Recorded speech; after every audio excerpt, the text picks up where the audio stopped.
Assalamualaikum warahmatullahi wabarakatuh. Alhamdulillah wassalatu wassalamu ala rasulillah Sayyidina Muhammadin ibn Abdillah amma ba'du. Pemirsa, berjumpa lagi dengan saya di program Kiswah Interaktif. Dan sore ini Kiswah Interaktif mengangkat tema yang cukup menarik, yaitu mengenang Cak Anam atau Khairul Anam, dan kita kenang sebagai penggerak pemuda dan sejarah NU. Kita tahu bahwa NU memiliki banyak kader. Salah satu kader yang mempunyai legasi banyak dan jadi legenda adalah Cak Anam. Di studio sudah hadir 3 narasumber yang nanti akan berbincang untuk mengenang Cak Anam tersebut. Dan kita sapa, pertama adalah Kiai Haji Ali Mashan Musa. Assalamualaikum Kiai. Sehat Kiai? Sehat walafiat. Nah, ini. Dan kemudian narasumber yang kedua adalah Mas Riyadi Ngasiran, peminat sejarah, pengamat sejarah, penulis sejarah.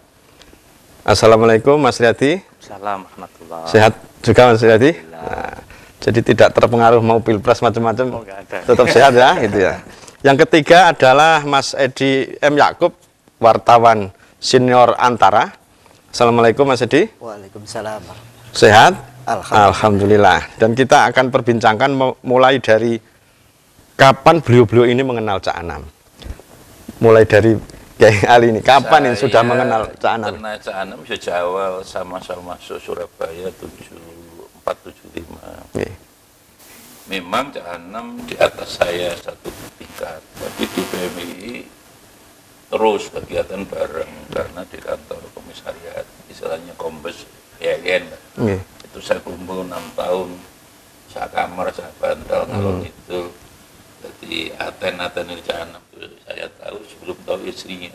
Istrinya itu saya kalah dengan saya. Jadi saya mulai 74-75, ya karena saya rumah, masa aktivitas bareng, ya urusan kampus kan sama. Cak Anam ketua, misalnya ketua senat di Suludit, saya ketua senat di Adab. Di PMI juga begitu, tapi Cak Anam waktu ketua komisariat, saya wakil sekretaris. Yang dikenang Kiai Ali? Cak Anam itu waktu kuliah tulis menulis ya, di kampus memang atau kecenderungannya memang tulis menulis kewartawanan, soal mimpin mahasiswa bodoh lah semangatnya, sama itu. Tapi sejak mahasiswa Cak Anam itu kelihatan mau jadi kiai betul gitu. Saya. Tiap Jumat itu walaupun masih melihat indikasi yang berbeda gitu ya. Iya, wong tiap Jumat saya malah ndak kecenderung khutbah Jumat. Cak Anam tiap Jumat wis duwe jadwal khutbah gitu Jumat di Surabaya. Sudah tasbihan waktu itu sama-sama baru masuk Surabaya. Cak Anam tuh saya batin saya mengatakan wah mau jadi kiai besar Cak Anam itu. Arahnya waktu itu. Tapi memang Allah perjalanan hidup itu tidak linear. Beliau di PMI hanya sampai komisariat, saya sampai ketua Jawa Timur. Tapi beliau kan sudah di wartawan itu saya lihatnya merubah di mungkin Tempo. Jadi kiainya wartawan kan akhirnya ya, akhirnya begitu. Terus dia lebih aktif Ansor. Saya itu PMI, tapi akhirnya ketemu lagi waktu Pak Hasyim jadi ketua, turun dari ketua Ansor Jawa Timur, ketua Ansornya kan Cak Anam, wakilnya saya, almarhum Taufik, Ali Yakub itu, si Roji, banyak sudah meninggal juga, Farhan, Lamongan, itu sudah meninggal semua lah.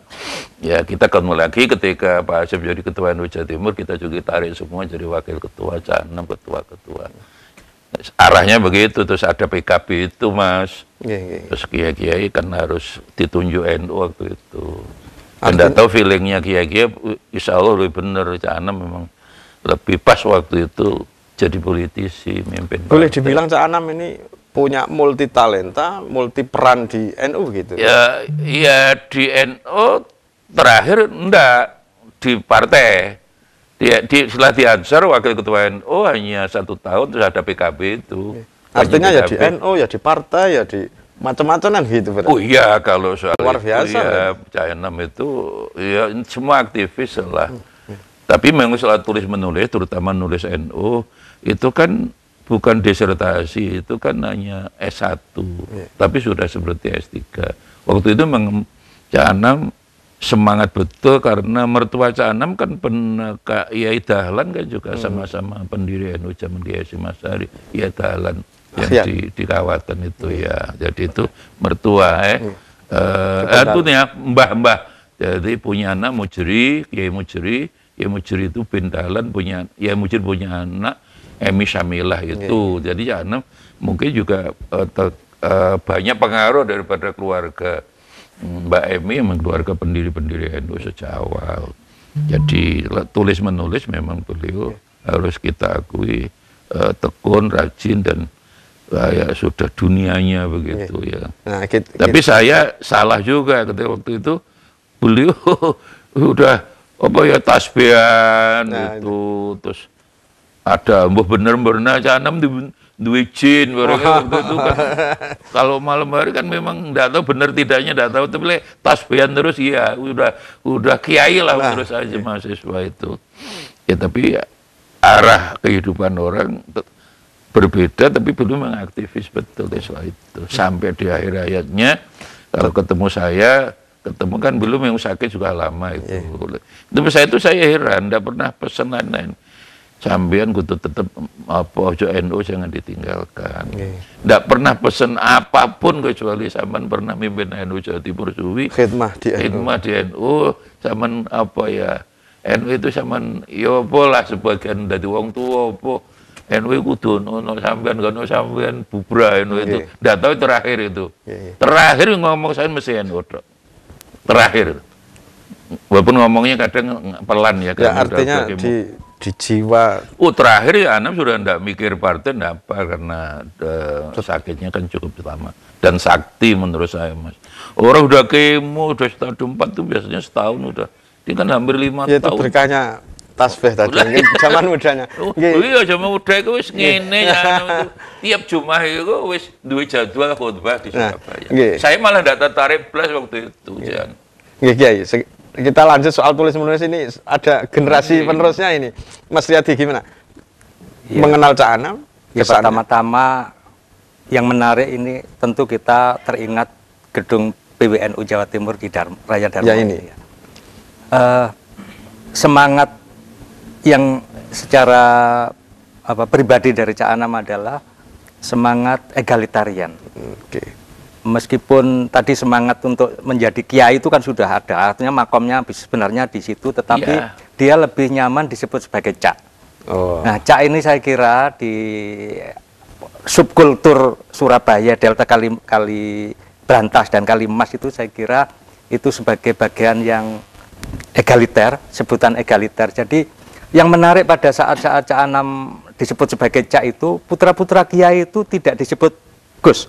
Salah satu contoh itu putra Kiai Mas Duki itu Cak Lutfi itu panggil Cak. Kemudian putra dari ponakannya Yai Imron Hamzah disebut Cak. Ya, tradisi egaliter kuat. Ya, jadi saat itu nggak kemegus gitu putra-putra Kiai. Nah, saya kira Cak Anam memberikan spirit bahwa tidak harus ada darah biru yang harus dikukuh untuk dipegang untuk disampaikan ke publik, tapi spiritnya itu bahwa egalitarian itu juga menyamaratakan. Tetapi dia mencatat, karena kami sama-sama bergulat di dunia jurnalistik, mencatat kesetaraan itu dan perkembangan NU dari waktu ke waktu. Saya pertama-tama membaca tulisan Cak Anam adalah laporan-laporan adanya muktamar.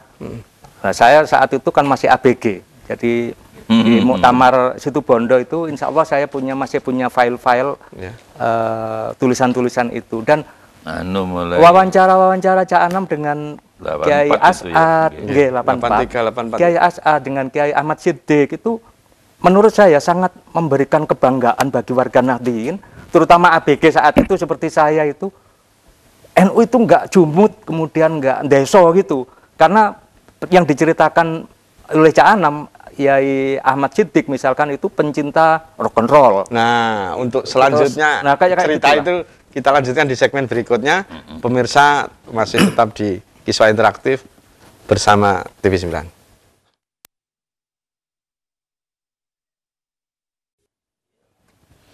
Terima kasih pemirsa, masih dengan kami di program Kiswa Interaktif. Kita lanjutkan. Mas Riyadi tadi, Cak Anam, wawancaranya dan sebagainya menjadi inspirasi untuk Mas Riyadi sendiri. Gimana? Jadi saya kemudian terbangkitkan identitas itu ya paling tidak melalui tulisan-tulisan, telah masuk tulisan Cak Anam, kemudian Mahbub Junaidi dan Gus Dur yang ditempo itu. Ya jadi ini membuat greget ya orang-orang yang orang desa kayak saya itu kemudian mencoba untuk bagaimana bisa apa yang kemudian diistilahkan Gus Dur sebagai kosmopolitan, kultur kosmopolitan itu.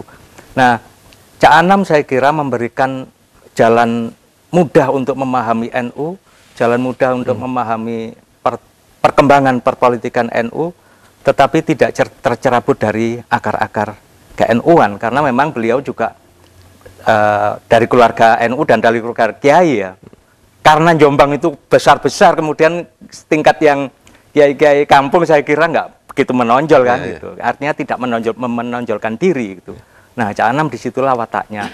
Tapi saya kira tadi yang disebut Yai Ali sebagai capaian-capaian atau legasi dari Cak Anam, saya kira bukan hanya menjadikan kepercayaan diri, kepedean dari warga NU, tetapi dia membangkitkan semangat GP Ansor.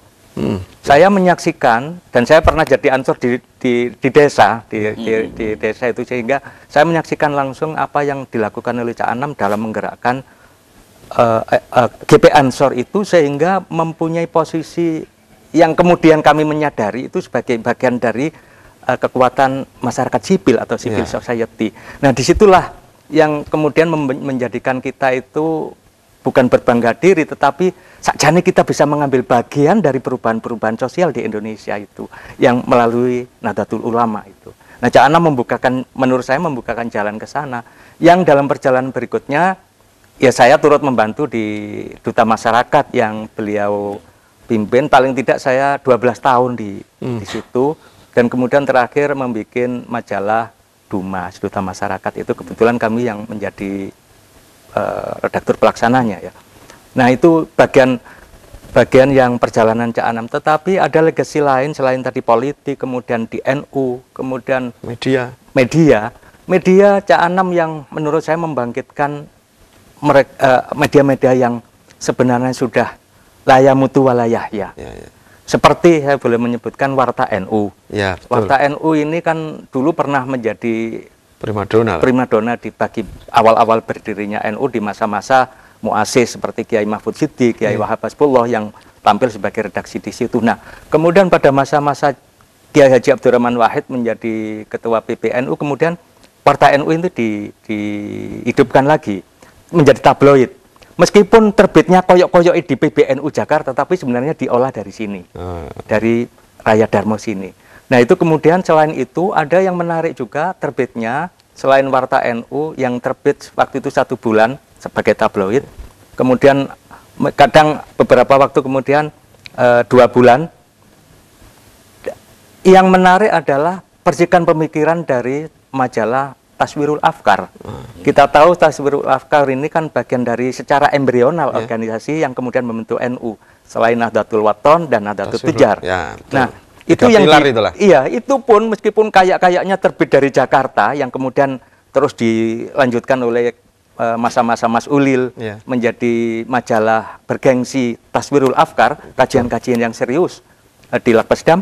Tetapi awal-awalnya itu ada 2 edisi yang diproduksi oleh kepemimpinan Cak Anam dari Surabaya itu. Itu Mas, ini yang kesaksian-kesaksian yang saya ketahui. Dan yang menarik lagi adalah ini yang sebenarnya yang perlu kita adakan negosiasi untuk bagaimana kelanjutan dari Museum NU. Saya termasuk bagian dari tim pencari data waktu awal-awal berdirinya tahun 2003, dan kemudian pada akhir 24 itu diresmikan oleh Kiai Haji Abdurrahman Wahid. Nah, itu yang menurut saya yang harus kita openi, karena organisasi sebelah juga bikin yang lebih mewah. Ini yang terus terang aja, sajane luwih DC dan itu kelihatannya satu-satunya museum yang kita miliki secara fakta. Ada. Nah, oke, dari Mas Riyadi tadi sudah ada beberapa legasi dari Cak Anam. Sekarang saya mau pindah ke Mas Edi Yakub. Secara pribadi mengenal dan kesannya bagaimana Mas Edi? Kalau Cak Anam itu saya mengenalnya sebagai mentor awalnya. Jadi ketika saya waktu itu di IPENU, diutus dari Mojokerto ke wilayah untuk mengikuti Diklat Pres. Waktu itu beberapa narasumbernya itu adalah orang-orang aula, dan kebetulan magangnya juga di aula. Nah, kan Cak Anam kan salah satu ya yang pendirinya lah. Jadi dari situ saya mulai mengenal ya kira-kira 92-93an awal itu saya mulai mengenal Cak Anam, dan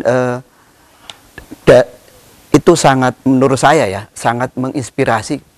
Begini, kalau tadi dibilang oleh Yai Ali Maskan bahwa Cak Anam itu tidak jadi kiai tapi ke dunia jurnalistik, tapi justru menurut saya dunia jurnalistik itu bagi Cak Anam itu justru itu membuka orang lebih mengenal NU. Termasuk dia bikin buku itu adalah salah satu. Jadi kalau dulu itu kiai-kiai itu kan nggak ada sejarahnya, karena kiai-kiai kan ikhlas ya berjuang itu. Tapi Cak Anam itu dengan bikin buku, kemudian bikin media, itu dia mulai membuka sehingga NU mulai dikenal oleh masyarakat luas. Bahkan sudah banyak pengakuan dari bukunya Cak Anam itu kan mulai dari S2, S3 itu mesti rujukannya sejarah bukunya Cak Anam, meskipun itu skripsi kan. Dan itu semua orang lah. Iya, semua yang orang aktif sudah, di NU mau peneliti dari luar negeri tetap itu utama itu. Nah, itu yang membuat saya akhirnya juga di dunia jurnalistik mencoba untuk mengangkat tema-tema tema-tema yang menarik dari NU itu, karena diinspirasi oleh Cak Anam itu. Jadi, boleh enggak Mas Edi, Cak Anam di posisi itu melanjutkan tradisi kepenulisan di NU dan itu kemudian dibesarkan? Iya, dan tidak hanya tradisi kepenulisan, tapi menurut saya Cak Anam itu membuka sejarah NU diketahui banyak orang. Sehingga kalau dulu sejarah misalnya di Surabaya itu sebenarnya kalau kita mau lacak itu banyak titik-titik bersejarah dari apa yang dilakukan oleh NU. Itu kalau tidak ditulis oleh Cak Anam itu nggak banyak orang yang tahu. Nah, karena dulu kan orang-orang kiai-kiai kan ikhlas nggak mau ngomong ini karya saya apa enggak. Tapi Cak Anam dengan tulisan-tulisannya dia mulai membuka sehingga orang mengenal NU, perannya NU, sehingga sampai ada pengakuan ada hari santri apa itu kan sebenarnya efek dari apa yang dilakukan oleh Cak Anam. Jadi sehingga banyak orang yang makin banyak yang tahu, dan itu membuat orang kayak saya yang di dunia jurnalistik juga menginspirasi gitu loh. Bagaimana akhirnya saya juga banyak menulis mengenalkan NU. Apakah dari sisi hasil-hasil Baksul Masailnya atau dari peran-perannya itu akhirnya artinya Cak Anam menginspirasi banyak kader lain melakukan hal yang sama untuk membuka sejarah NU, profil NU, dan dikenal oleh masyarakat gitu. Dan menurut saya yang mungkin juga perlu kayak saya, Cak Riyadin, untuk melanjutkan itu adalah apa yang dilakukan Cak Anam dengan media dan museum itu harus dilanjutkan, karena itu yang membuat bahkan kalau bisa museum NU itu kita perkaya sehingga nanti rujukan peneliti-peneliti asing pun ke situ. Itu harus dilanjutkan. Jadi apa yang dilakukan oleh Cak Anam itu ya mudah-mudahan ya kita bisa melanjutkan nanti. Itu wajib menurut saya, karena itulah legasi dari Cak Anam yang menurut saya sangat fenomenal. Jadi pertama Cak Anam bagi saya itu hanya mentor, tapi kemudian dia menjadi inspirator, dan kemudian dia juga itu tadi membuka orang tentang NU lebih jauh gitu. Kemudian banyak kader yang menirunya. Iya. Akan kita lanjut. Nah, nanti kita akan kembali ke Kiai Ali Maskan. Menurut Kiai Ali Maskan, Cak Anam punya cita-cita apa yang sampai hari ini masih belum terwujud? Kalau cita-citanya, kalau pembicaranya setiap hari waktu masih sama-sama di kantor PMI IAIN, podo-podo baru masuk Surabaya lah. Ya ingin NU itu besar. Waktu itu kan NU underdog ya. Kaup Sarungan tertinggal, apalagi dengan Akhina, Muhammadiyah lah serba tertinggal kita. Maka pembicaraan-pembicaraan kita hampir tiap hari ya bagaimana NU itu nyalip Muhammadiyah gitu dulu itu. Dan itu juga tidak bisa dilepaskan. Waktu itu kita, jendela kita kan memang Gus Dur. Ya, semua Cak Anam kita itu kan sering ngundang Gus Dur acara-acara LKD PMI terutama, ya, LKM, ya. Jadi sebenarnya intinya sama, betapa sayangnya Cak Anam kepada NU, memang beliau keluarga NU, ya. Dengan demikian sampai urusan tadi disebut museum itu wujud bahwa betapa beliau ingin membesarkan NU dari aspek yang tidak dipikir orang gitu loh. Hanya memang menurut saya masih ada waktu, karena museum NU itu selama ini kan saya sebagai pengurus NU Jawa Timur kan sampai sekarang nggak tahu apa-apa gitu loh. Maka sudah waktunya ada pendekatan. Saya yakin tujuan Cak Anam itu bagus. Saya selalu mengatakan, saya pun dulu satu rumah pindah 3 kali di Wonocolo itu 6 tahun itu ya sering beda pendapat. Dan beda pendapat kan nggak bahaya, Pak. Yang bahaya kan beda pendapat. Jadi tujuannya kan bodoh, NU, bangsa Indonesia. Kita ikut Gus Dur. Gus Dur itu kan dulu menggembleng kita itu bahwa Kiai Hasyim Asy'ari itu sing dipikir loro tok, siji NU, loro NKRI. Ya. Dan itulah yang juga membuat saya nulis disertasi di UNER juga tentang nasionalisme itu juga inspirasi dari Gus Dur. Ya, maka dengan demikian kita harus ngakui beliau memang punya pikiran-pikiran besar yang tidak dipikir orang kayak Mas Yom. Itu kan belum ada orang mikir. Orang tidak aktif di jurnalistik, yang awalnya kelihatannya mau jadi kiai bener, tasbihan terus di kantor web itu kan ngalor, itu tidak pernah lewat tasbih. Anam itu serbanan tasbihan waktu masih, ya dulu kan masih kelas 1, kelas 2 gitu aja ya. Beberapa hal tadi diceritakan menunjukkan Cak Anam sudah meletakkan beberapa fondasinya, museum sudah. Nah itu tulis menulis, jurnalistik sudah, kesejarahan, ya, macam-macam. Yang memang yang menurut saya pikiran luar biasanya, karena itu juga dari gemblengan Gus Dur waktu acara-acara PMI terutama waktu itu ya sampai Cak Anam akhirnya harus nulis, jadi bukan tesis itu, skripsi S1 itu sampai berapa ratus halaman itu sudah sama dengan S3, betapa serius Cak Anam untuk mengangkat NU dari sisi jurnalistik, dari segi media. Itu kan pikiran-pikiran besar bahwa waktu itu dan beliau memulai langsung kan gitu. Iya, dan kita ini dulu kan begitu nggih apa ya, NU kiai lebih pidato pinter tapi kan nulis gak iso. Itu selalu mengiang-iang di telinga kita anak-anak muda NU ya. Kiai-kiai kalau udah ceramah hebat lah, tapi kan nulis juga iso. Itu yang membuat kita, termasuk Cak Anam yang sejak awal di kampus sudah menjadi apa ya, majalahnya kampus itu, pemimpin redaksinya juga Cak Anam, termasuk area awal-awalnya Cak Anam dengan Pak Anas Thohir, awal-awalnya dengan Cak Wahid Soleh ya, itu waktu itu. Jadi beliau akhirnya mengambil posisi yang tidak dipikir orang. Mungkin. Ya mungkin yang tadi itu yang membuat dia mungkin, aku kiai dari siang lain. Saya itu dulu pikiran saya, wah Cak Anam itu betul-betul jadi kiai spiritual gitu. Wong guyonane Cak Anam kan duwe jin lho kono biyen niku. Krono tasbihan, terus serbanan. Artinya Cak Anam kan memilih jalur yang tidak populer waktu itu kan begitu ya. Waktu itu ya. Satu sisi ya, tapi satu sisi nah itu masa depan NU tulis menulis. Bahkan sampai di akhir hayatnya Cak Anam kan masih duta masyarakat, kan masih ada apapun ya. Dan itu yang menghidupkan Cak Anam. Itu duta masyarakat itu zaman Pak Mahbub Junaidi kan luar biasa, zaman Kiai Sobatit Yuri. Terus mati.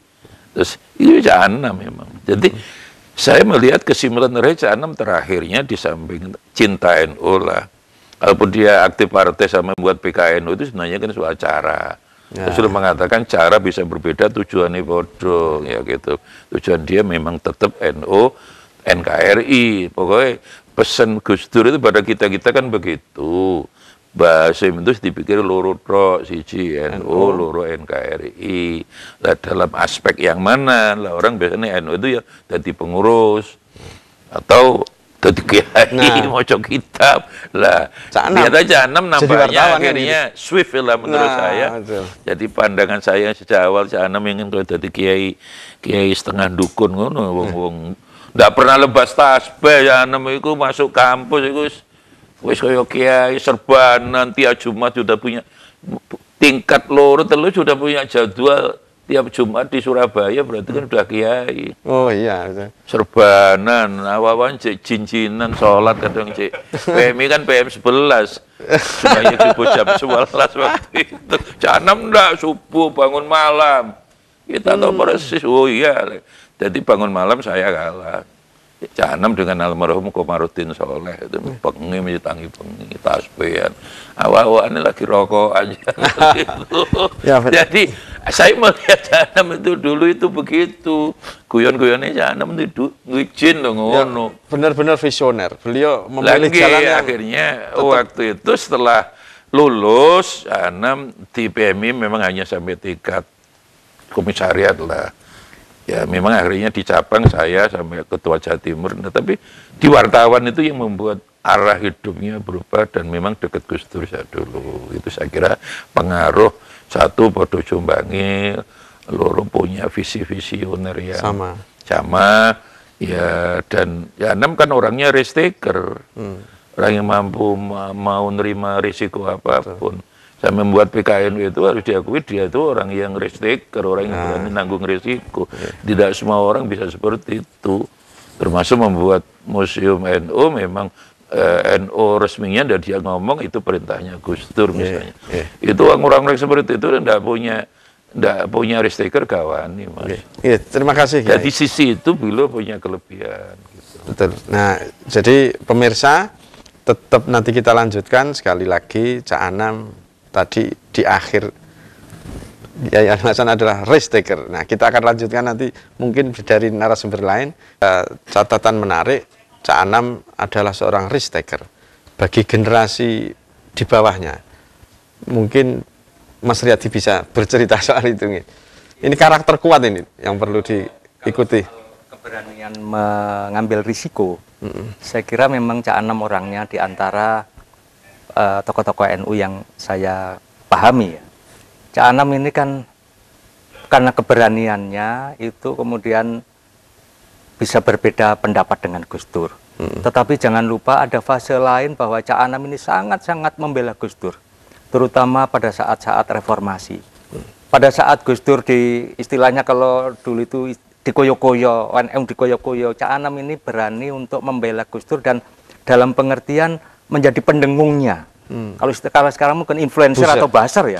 Iya, karena dulu yang penerjemahan ide-ide Gus Dur yang sering kontroversial itu kan memperoleh penerjemahan secara diskursus itu dari Kiai Hasyim Muzadi sebagai ketua PBNU. Kemudian kalau gerak actionnya itu ya Cak Anam.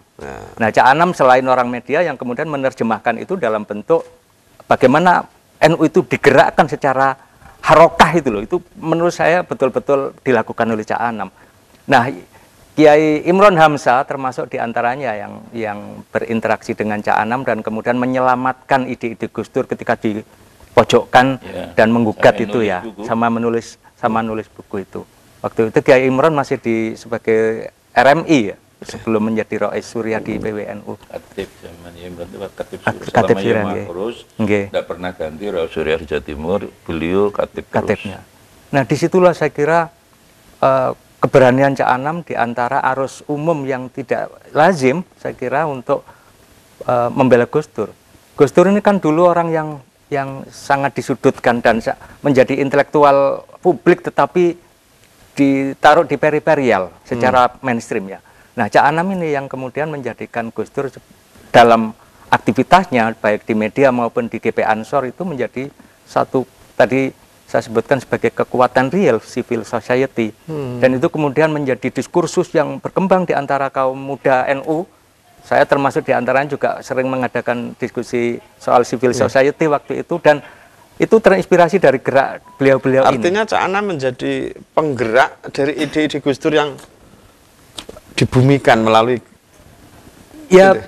artinya tidak hanya Gus Dur semata, tetapi memang arusnya Giroh saat itu memang cukup Gus Dur menjadi sentral. Ya. Dan Cak Anam menjadi penerjemah dalam gerakan kan begitu. Iya, makanya tadi kalau penerjemah secara diskursif untuk pernyataan-pernyataan pers itu Kiai Hasyim Muzadi. Ya. Tetapi untuk menggerakkan bahwa sebagai NU sebagai kekuatan real, kekuatan massa itu Cak Anam itu. situ. Dan itu terbukti juga ketika selain apel-apel GP Ansor yang diadakan baik di lapangan Kodam maupun di beberapa tempat di Jawa Timur ini menunjukkan bahwa Ansor ini bukan hanya organisasi papan nama, tetapi real sampai ke ranting-ranting, dan itu diakui oleh beberapa Masa pangdam. punya Iya. dan Real. aktivitas real. Nah, itu saya mendengar langsung statement Pak Imam Utomo, kemudian Pak Aris Sudarno.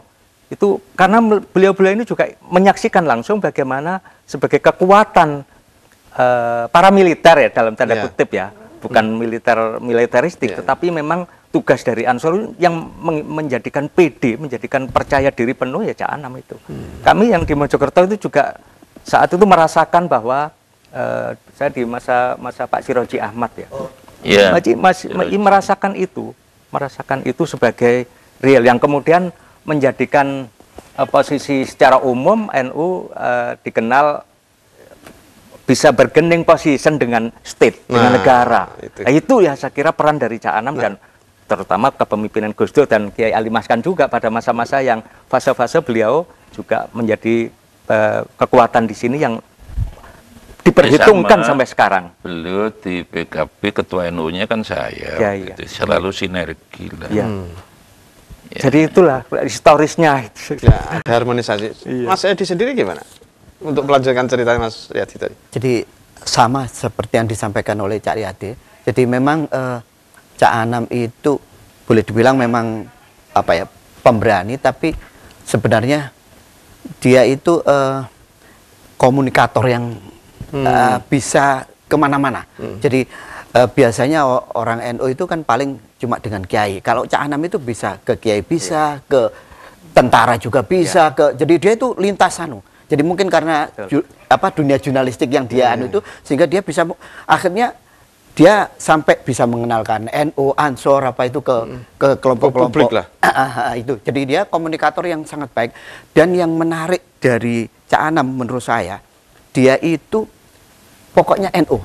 Jadi gini, ketika dia bikin partai, yang namanya ketua umum dimanapun, ketua umum partai itu pasti jadi DPR. Cak Anam itu tidak mau. Ya. Kan saya berbuat untuk NU, jadi dia justru menyiapkan kader-kadernya yang di DPR 1 siapa, yang DPR 5. Jadi dia tidak mau, karena dia bilang gini, kalau memang ngurus NU, kemudian saya ditugasi oleh NU ngurus partai, ya harus serius gitu. Jadi kalau partai lain kan enggak, yang namanya ketua umum pasti anggota DPR. Cak Anam enggak mau dia. Dia fokus karena ini ditugasi ya, jadi dia pokoknya apa ya. Jadi menurut saya yang menarik itu dia Ya itu tadi. untuk NU-nya pokoknya NU itu tadi. Iya, pokoknya NU-nya itu loh. Saya kira ini jadi kunci berikutnya. Dan pemirsa, terima kasih pemirsa, akhirnya kita sampai di penghujung program Kiswa Interaktif dan kita akan minta narasumber untuk menyampaikan beberapa kalimat ketika disebut Cak Anam, apa yang diingat? Satu, seperti yang saya kemarin dari rumah memberangkatkan ke Jombang itu, karena di antara mereka yang sejak awal yang paling dekat kan saya. Bahkan lebih daripada istrinya kan dekat saya, namanya satu bantal 6 tahun. Saya meyakini Cak Anam orang yang baik, insya Allah husnul khotimah. Tujuannya sama, yaitu seperti doktrin Gus Dur, ikut Kiai Hasyim Asy'ari, NU, NKRI, NKRI. Ya, adapun dengan pola-pola yang cara berbeda, menurut saya itu yang penting tujuannya. Di dalam orang pesantren karena ada dalil yuktafaru fil wasail, malah yuktafaru fil maqasid. Jadi wasilah itu bisa berbeda, yang penting maqasidnya sama. Maka saya mengatakan minta persaksian dari semua yang hadir, termasuk saya yang pertama bersaksi bahwa Cak Anam itu orang yang soleh, orang yang didoakan husnul khotimah sampai 3 kali. Seperti di Quran memang umatan wasaton itu liyakunu syuhada 'alan nas. Kita harus memberikan kesaksian bahwa beliau orang baik, orang soleh, cinta keluarga, cinta NU, cinta NKRI. Saya kira itulah yang saya lihat sejak awal ketemu tasbihan, bengi sembahyang tahajud mesti di sana. Itu orangnya soleh. Jangan lihat orang itu yang paling takut saya satu rumah 6 tahun. Saya kalah di sembahyang tahajud. Tasbihnya mungkin NU, KRU, NU, NKRI. Itu mestinya tasbih. Jadi si podo-podo nome, jangan daru lepas dari tasbih. Dan tangi pengini takoni saya kalah. Jadi satu rumah 6 tahun kumpul kan terus. Itu komentar saya. Dan itu yang saya mintakan presiden semua yang hadir kemarin yang memberangkatkan ke Jombang kan saya. Karena Ali Aziz misalnya beliau pisan tapi kan ndak sedekat saya, akhirnya yang diminta saya gitu. Mas agak mohon persaksian bahwa almarhum adalah orang baik, orang cinta NKRI, cinta keluarga, cinta negara, khususnya cinta NU. Untuk Mas Riyadi? Cak Anam dalam keilmuan, terutama dalam hal kepenulisan, saya kira mempunyai sanad yang tersambung dari para muassis NU. Jadi dari Kiai Mahfud Siddiq, dari kemudian Kiai Saifuddin Zuhri, Kiai Ahmad Saiku, ini yang saya kira kemudian berlanjut ke Mahbub Junaidi dan Kiai Haji Abdurrahman Wahid ya. Saya kira berlanjut ke Cak Anam itu. Dan Cak Anam yang kalau saya itu kan jarang diskusi dengan Cak Anam, tetapi ketika konsultasi itu beliau itu menyampaikan bahwa nek nulis NU itu jangan hanya NU semata, tetapi ada perkembangan di luar NU. Nah ini kalau saya pahami bahwa ada politik global yang perlu kita pahami dalam perkembangan NU dari waktu ke waktu. Sehingga NU tidak kering hanya dari perjalanan NU semata, tetapi bagaimana perannya di Indonesia dan bagaimana perkembangan NU tidak ahistoris, tapi ada konteksnya gitu. Itu yang selalu diingatkan. Karena itu ketika saya konsultasi soal waktu itu kami kan kebetulan menjadi ketua Lusbimin di Surabaya dan harus mendirikan prasasti resolusi jihad. Kami konsultasi ke Cak Anam, intinya bahwa itu ontentik itu data acara. Tugasmu itu kanggo ngeleki itu yang saya ingat, dan bahwa perkembangan-perkembangan yang ada di tanah air di Indonesia, peran NU itu selalu ada dan mengambil bagian penting dalam perubahan-perubahan itu yang selalu diingatkan.